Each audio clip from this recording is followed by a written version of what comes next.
Este é o Conversas Cruzadas aqui na TV Com. A gente está falando hoje de saúde pública. Nós estamos tratando aqui da dificuldade tremenda que passa hoje o Hospital Infantil Joana de Guzmão. Estamos falando de 80 leitos hospitalares inativos, poderiam estar funcionando, tudo lá bonitinho, tem equipamento, tem infraestrutura física, só que não tem gente para trabalhar. E eu queria ampliar uma discussão para discutir um tema aqui de Florianópolis, né? Nós já estamos há bastante tempo presenciando aqui manifestações, né, mobilizações dos médicos que trabalham na Prefeitura de Florianópolis. E os médicos decidiram ontem que vão suspender, já suspenderam 3 dias do atendimento essa semana, né? E que vão suspender na próxima semana também o atendimento nos postos de saúde, na próxima terça-feira, dia 5, à tarde. E a questão é a seguinte, né? A gratificação que a Prefeitura quer suspender, quer retirar.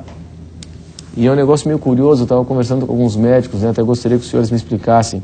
Quer dizer, então, que um médico que entra hoje na Prefeitura passa a ganhar mais do que um médico que já está na Prefeitura há 15, 20 anos? É isso? É semelhante a isso.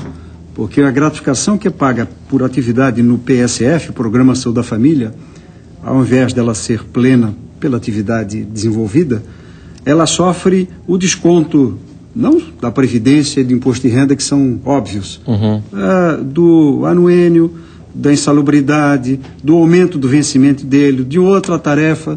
Então, quanto mais ele fica na Prefeitura e, eventualmente, ele vai ganhando outras vantagens pela sua carreira, menos ele ganha, ele perde dinheiro.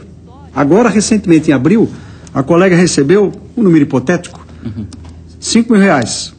Houve um aumento da insalubridade. No mês de maio, recebeu 4.900.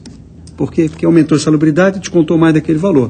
A Prefeitura, esse trabalho, o sindicato tem encaminhado, com o apoio do COSEMESC e com os médicos da Prefeitura todos, e a Secretaria de Saúde e o prefeito já entenderam que tem que haver um projeto de lei que regularize isso. Está sendo formado hoje a última reunião da comissão, com médicos inclusive, elaborou o texto, imagina-se, acredita-se que semana que vem o prefeito assine, mande para a Câmara e que se resolva, se não a partir desse ano, o que é um absurdo, porque é um desconto ilegal, tem que ser na hora, no mínimo o ano que vem, porque realmente é um absurdo total. Há entendimento com o gestor municipal, as conversas existem, mas se não houvesse também alguma suspensão de atendimento em algum momento, não sairia da gaveta 5 para 4 e talvez não para 3, infelizmente.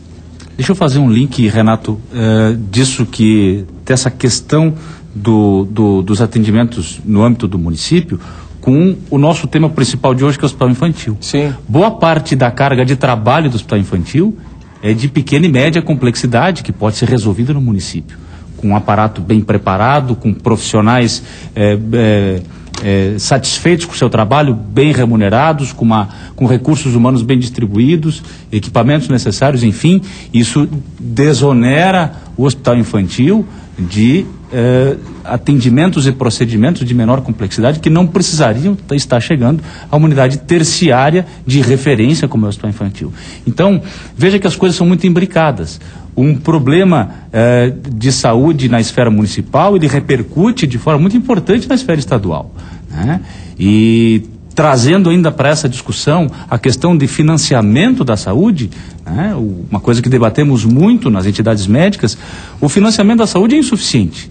Nós temos aí um recurso que deveria ser repassado para a saúde, que é um recurso federal, que deveria ser de 10%, no texto original da Emenda Constitucional 29, e que foi vetado, ficou em 7%, e que desses 7 não chegam 7 na saúde. Sim. Né? Então, por conta disso, as entidades médicas, um movimento inicialmente desencadeado pela Associação Médica Brasileira, mas de imediato já prontamente adotado pelas demais entidades médicas, como a Federação Nacional dos Médicos e o Conselho Federal de Medicina, ato contínuo pela Igreja, pela CNBB, pela OAB, por uma série de instituições de grande repercussão e de grande responsabilidade social no Brasil todo, estão lançando um projeto de lei de iniciativa popular para retomar a discussão dos 10% na área da saúde, né?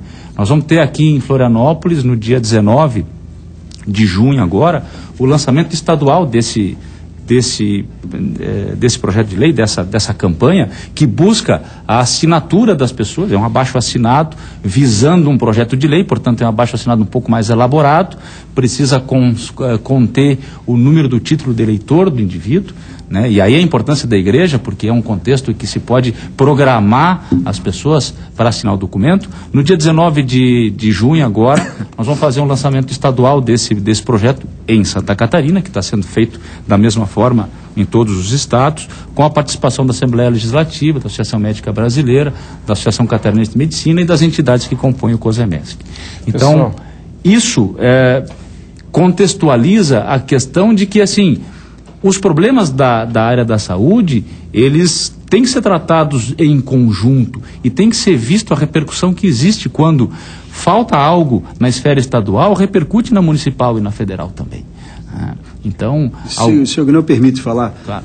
Vicente, só em repercussão, eu não quero perder essa palavra, porque quando a gente comenta que os médicos da prefeitura, por exemplo, estão sofrendo um desconto que não é adequado, qual é a repercussão imediata? Nos últimos ano e meio, mais de 100 médicos, eu não falei 10, mais de 100 médicos pediram exoneração. E não há reposição? Faz um processo seletivo, contrata a outro, só que não tem o mesmo impacto de fazer um concurso público mais abrangente, embora a grande maioria dos médicos da prefeitura sejam concursados. Deixa eu entender, mas quando não é por concurso público, como é que acontece? Um processo seletivo em caráter emergencial. Provisório. Pela característica da urgência, né? Isso é permitido, mas olha, em um ano, e não é o ideal porque ele não tem estabilidade, depois de um ano ele tem que sair. Então, às vezes, ele vem... De repente aparece uma outra oportunidade, vai embora... Fora isso, mas também tem um fato de que ele não cria aquele vínculo que se quer com a comunidade, porque ele sabe que ele está ali durante um tempo, depois ele sai. O ideal é concursado, e diga-se, a prefeitura tem 85% dos médicos concursados. Isso é bom. Muito bom. A prefeitura aqui de Florianópolis faz um belo trabalho. A saúde pública no município melhorou faz um bom muito, trabalho. Né? Não temos crítica. Melhorou. Mas para informação, repercussão, quando 100 médicos saem em um ano e meio...